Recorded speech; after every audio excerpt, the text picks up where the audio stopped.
Port of Beirut is the oldest and largest port in Lebanon and one of the most important commercial gateways in the eastern Mediterranean.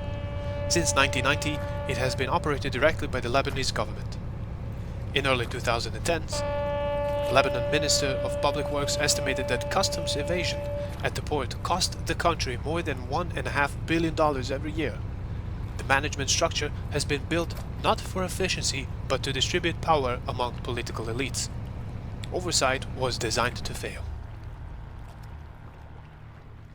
By the summer of 2020, Lebanon was collapsing. The Lebanese pound has lost most of its value in less than a year. More than a half population had fallen below the poverty line. Mass protests had shaken the country since October 2019. The government has defaulted on its debt for the first time in history. Into this city on August 4th, 2020, the port would deliver one final blow.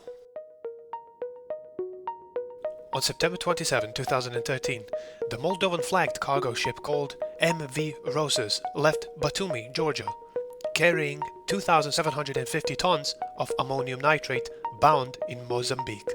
In November 2013, the ship diverted to Beirut. Port State Control inspectors boarded and declared it unseaworthy. When the owner failed to pay port fees, Lebanese authorities impounded the vessel and offloaded the cargo.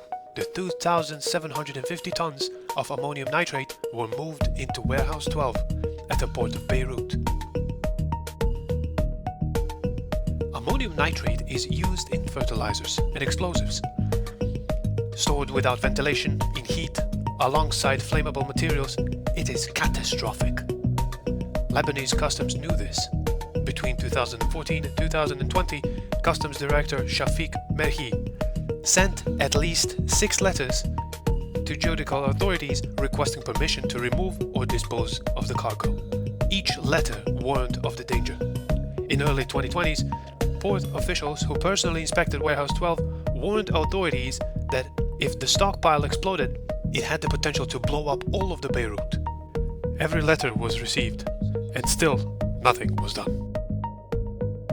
Warehouse 12 sat at the waterfront, adjacent to the port's grain elevator. Inside, alongside with the ammonium nitrate, a separately confiscated quantity of fireworks has also been stored. The combination, 2,750 tons of explosive chemical besides ignition material, in a poorly sealed waterfront hangar, had been documented, flagged, and filed away for nearly 7 years. At approximately 5:45 in the afternoon, a fire broke out inside Warehouse 12. Investigators believe sparks from the welding work carried out at the warehouse that day may have ignited the fireworks. Platoon 5 of the Beirut Fire Brigade was dispatched. 9 firefighters and 1 paramedic. As they arrived, one crew member radioed back that something with fire was wrong. The fire was immense. It was producing, as what he described, somewhat of a crazy sound. At 6 p.m. and 7 minutes, the fireworks detonated an initial blast. 33 seconds later, the 2,750 tons of ammonium nitrate ignited. The explosion was equivalent to approximately 1,100 tons of TNT. It registered as a 3.3 magnitude seismic event.